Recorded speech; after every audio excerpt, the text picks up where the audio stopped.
Halo teman-teman reverse, selamat datang kembali di channel saya Cora Rifteng. Dalam video kali ini saya akan membahas 3 cara kita mendosing Big Tree. Nah, bagi yang belum tahu Big Tree itu apa? Big Tree itu merupakan mineral utama untuk terumbu karang, yaitu kalsium, karbonat, dan magnesium. Nah, di sistem yang pertama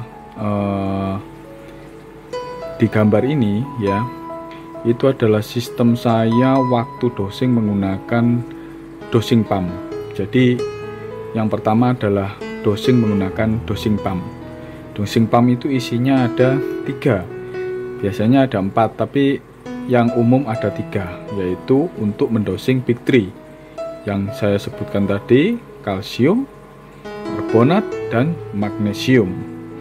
Nah, saya sih merasa nyaman ya dengan sistem Big Tree. Keunggulannya itu kita bisa mendosing stabil sesuai kebutuhan, karena kita bisa set sesuai dengan kebutuhan dari akuarium kita. Kerugiannya apa? Kerugiannya saya rasa tidak ada. Jadi bagi yang cocok bisa beli dosing pump. Nah, itu sistem yang pertama ya teman-teman. Jadi sistem yang kedua adalah menggunakan kalsium reaktor. Nah, kalsium reaktor ini sebenarnya sisi positifnya itu adalah kita nggak usah tuang-tuang, aduk-aduk, tapi sekali set paling tidak untuk 3 bulan ke depan. Nah, kalau sistem dosing pump itu biasanya kita harus membuat adonan ya. Jadi kalsium itu kan bentuknya serbuk, magnesium juga. Magnesium agak seperti kristal ya. Nah, kalau karbonat juga serbuk. Nah, dari situlah kita harus buat adonan paling tidak habis dalam waktu 1 bulan. Tapi kalau kalsium reaktor bisa 3 bulan, 4 bulan, 5 bulan, tergantung dari koral kita menyerap Big Tree tadi. Nah, itu kelebihannya ya teman-teman. Kerugiannya apa? Mahal. Jadi kalsium reaktor itu kita harus menyediakan alat yang menurut saya cukup mahal, bisa dilihat di gambar ya. Nah,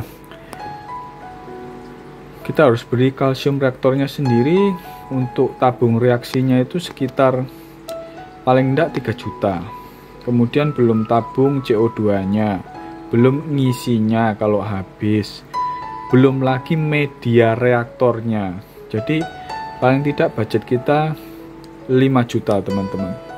Itu minimal ya kalau kita mau menggunakan kalsium reaktor yang bermerek. Kalau DIY ya boleh, tapi agak susah ya, saya kurang nggak pernah menemui ya DIY kalsium reaktor di Indonesia ya yang bikin kalsium reaktor. Tapi yang banyak sih mungkin mereka bikin DIY itu protein skimmer daripada kalsium reaktor. Nah, seperti itu teman-teman, keuntungan dan kerugian kalau kita menggunakan kalsium reaktor. Yang ketiga apa? Sistem yang saya pakai saat ini, karena saya dulunya pakai dosing pump tapi rusak. Sistem yang saya pakai selama 5-6 bulan terakhir ini yaitu mendosing ya ala kadarnya. Jadi saya menggunakan gelas aqua ukuran 250 ml. Memang harusnya sih gelas aqua 250 ml ya. Kalau sistem pure, saya istilahkan dengan sistem pure. Karena apa? Ya kita langsung tuang. Gelas aquanya seperti ini teman-teman, umum aja. Kita kasih kalsium umpama. Nah, kita kasih kalsium, sebelumnya kita kasih air amidis, air yang non mineral atau air Cleo juga boleh. Terus kita aduk, ya udah kita tuang aja di SAM gitu, pure gitu aja. Nah, seperti itu teman-teman. Tiap hari saya aduk. Paginya biasanya karbonat, malamnya biasanya kalsium campur magnesium. Nah, udah itu aja, simple aja.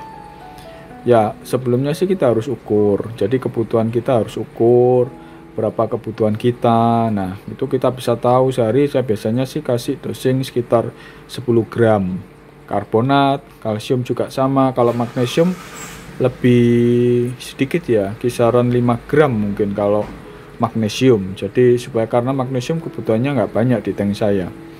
Seperti itu teman-teman untuk sistem pure ya, istilah saya itu sistem pure. Jadi mudah saja. Jadi kalau teman-teman nggak pakai dosing pump ya mau nggak mau seperti sistem saya, sistem pure gitu loh. Tapi so far selama ini Coral merespon dengan cukup baik, nggak ada masalah. Seperti yang teman-teman lihat, koralnya juga sehat. Di video-video saya sebelumnya ya sehat-sehat saja, koralnya juga mau numbuh, nggak ada masalah sistem pure itu. Cuman itu murah ya, murah, nggak pakai alat gitu loh. Tapi kerugiannya apa? Kerugiannya itu biotanya terasa kaget teman-teman. Karena apa ya? Sistem pure itu sistem yang bikin kaget koral gitu loh. Tapi so far sih koral saya mungkin sudah terbiasa gitu loh. Dia kaget ya. Katakanlah kalsium biasanya harusnya kan nambahnya pelan-pelan. Kalau sistem pure itu bisa nambah mungkin kalau nih umpama kita ukur sebelumnya 400, kita dosing gitu ya. Paling enggak kita kan kira-kira gitu, nggak bisa pasti. Bisa-bisa nambahnya 420, 430, nah itu sebenarnya nggak boleh sih. Jadi, sistemnya bisa kaget. Tapi kalau kita low budget ya, kita nggak ada budget untuk beli dosing pump, ya mau nggak mau seperti itu. Tapi so far itu diperbolehkan, bisa gitu loh teman-teman. Jadi bisa nggak ada masalah gitu. Kalau teman-teman mau pakai menerapkan sistem pure itu nggak ada masalah. Ya buktinya saya ini, tank saya ini, baik LPS, SPS, no problem. Ya, kalau teman-teman mau lihat dari dekat ya seperti ini, tumbuh kan, terumbunya juga tumbuh ya, itu ada grow tipnya, nggak ada masalah. Nah, nggak ada masalah gitu teman-teman, jadi aman-aman saja ya. Oke, seperti itu teman-teman, 3 cara ya kita mendosing Big 3 di reef tank kita, terutama SPS ya, karena SPS itu sangat rakus Big 3. Oke teman-teman, semoga video kali ini bermanfaat. Jangan lupa teman-teman klik like, komen, share, dan subscribe. Sampai jumpa di video saya berikutnya. Teman-teman reaver, saya ucapkan happy reefing.